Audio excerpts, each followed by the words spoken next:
This is the nightmare scenario we have been warning about for years, and now, tragically, it is staring us in the face. The rules of engagement in the Northeast have just changed forever. If you thought the war against insurgency was winding down, I need you to sit down and listen to this very carefully, because the news coming out of Borno State this week is terrifying. We are no longer just dealing with ragtag criminals on motorcycles with rusty AK-47s. We are dealing with a technologically advanced enemy that has taken the war to the skies. The headline you saw is not just clickbait. It is a reflection of the panic currently sweeping through the rank and file of our gallant troops.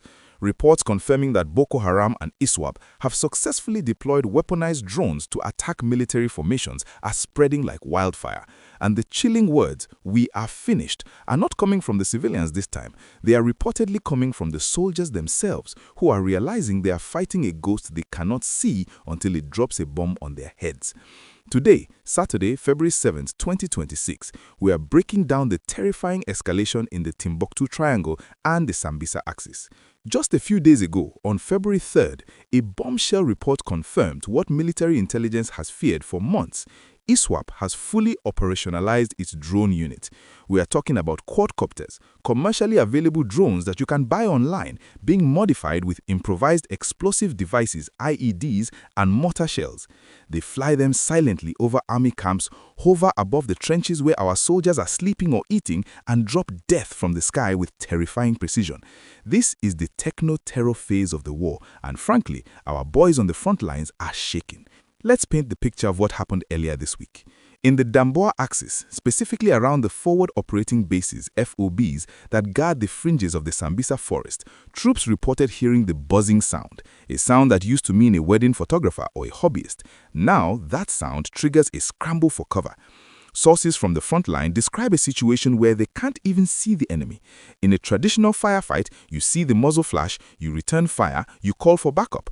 But how do you fight a piece of plastic hovering 500 feet in the air in the pitch darkness? You don't. You just pray it's not aiming for you. This psychological warfare is what led to that heartbreaking sentiment. We are finished if they have this tech. It's the feeling of helplessness. But before we go deeper into the specific attacks and the military scramble to counter this, I have a quick request. We are the only channel brave enough to tell you the raw, unfiltered truth about the war front without sugarcoating it for the government. If you appreciate this level of honesty and you want to support our troops by keeping their plight in the public eye, please smash that like button right now. It helps the YouTube algorithm push this video to the authorities so they can wake up and do something. And if you haven't subscribed yet, please click that subscribe button and turn on the notification bell. You need to know when the next update drops because this situation is evolving by the hour. Go ahead, do it for the soldiers. Thank you. Now, let's look at the Burn the Camps campaign. This is not an isolated incident.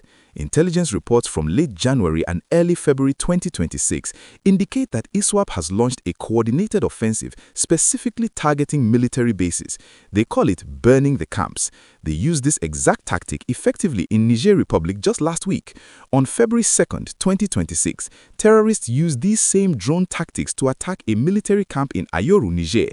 They softened the target with drone bombs, causing confusion and panic, and then the ground troops on motorcycles rushed in to overrun the base. The fear now is that this Niger model is being imported directly into Borno State. The porous borders around Lake Chad means that the same drone operators who terrorized Niger on Monday can be flying over Maiduguri by Wednesday. The Nigerian Army, to their credit, is not sleeping. In fact, just this past Sunday, February 1st, 2026, the army announced a major victory, the killing of a top Boko Haram commander, Abu Khalid, in the Sambisa Forest. This was a massive win. Abu Khalid was a logistics mastermind. But here's the scary part. Military analysts believe these drone attacks are the retaliation. It's a tit for tat. You kill our commander, we bomb your camp from the sky. The insurgents are trying to prove that losing a commander doesn't stop their operations because their operations are now relying more on technology than on individual charismatic leaders. We also have to talk about where these drones are coming from. This is the question everyone is asking. How does a terrorist group in the bush get high-tech equipment? The answer lies in the Lake Chad connection. Reports indicate that these drones are being smuggled in through the porous water borders, likely from international black markets in the Sahel. They are bringing in batteries, controllers, and the frames separately and then assembling them in drone factories hidden deep in the swamps of the Timbuktu Triangle. Think about that for a second. While we are debating politics in Abuja, terrorists are running assembly lines for air forces in the bush. It's a failure of intelligence monitoring on a massive scale. The soldiers' welfare is at the center of this story. Imagine being a young soldier posted to a remote base in Yobe or Borno. You have your rifle, you have your sandbags, you are ready to fight a gunman, but you are not equipped to fight a drone. Most of our FOBs do not have anti-drone jammers. They don't have the electronic warfare suites that can hack these drones and bring them down. They are sitting ducks. This is why the morale is taking a hit. When a soldier feels his equipment is inferior to the terrorist equipment, he loses the will to fight. The quote, "We are finished," is a cry for help. It's a plea to the Chief of Army Staff and the President, give us the tools to fight this new war or bring us home. Interestingly, there's a new player in this game, the United States. You might have heard rumors, but it is now confirmed. The US has restarted airstrikes and surveillance flights in northern Nigeria as of early 2026. They are terrified of this drone tech spreading to groups like the Lakurawa in the northwest.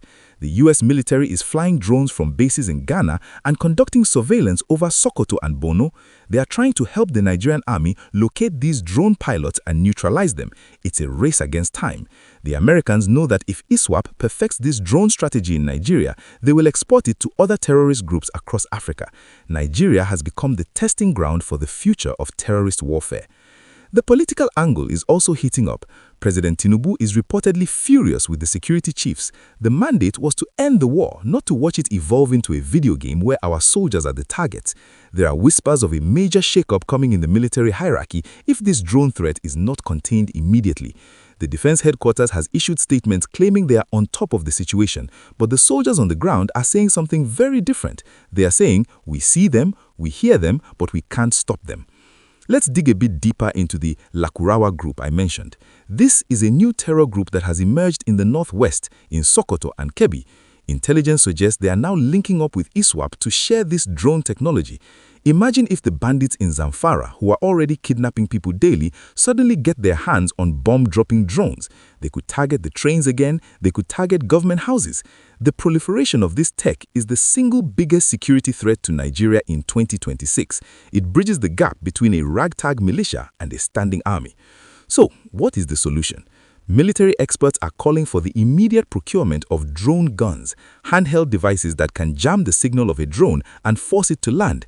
Every platoon needs one. We need net drones that can capture enemy drones. We need to dominate the electromagnetic spectrum in the northeast. We cannot fight a 2026 war with 1990 tactics.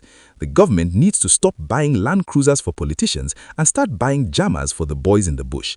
It's as simple as that. As we wrap up this report, the situation remains fluid. We are monitoring reports of a fresh skirmish near Lake Chad where troops reportedly shot down 2 of these drones. That's a good sign. It means they are learning. But for every one they shoot down, how many get through? That is the question keeping General Christopher Musa awake at night. We will keep digging for more information. We are trying to get an exclusive interview with a security expert to explain the specific type of drones being used and how the army can stop them. You do not want to miss that. Please, before you go, remember to like this video. It costs you nothing, but it means everything to us and the truth. Share this video on your WhatsApp status, share it in your groups. Let Nigerians know that our soldiers are facing a new deadly threat and they need our prayers and our support. And if you are still watching and haven't subscribed yet, please click that subscribe button and turn on the notification bell. You need to know when the next update drops because this situation is evolving by the hour. Go ahead, do it for the soldiers. Thank you.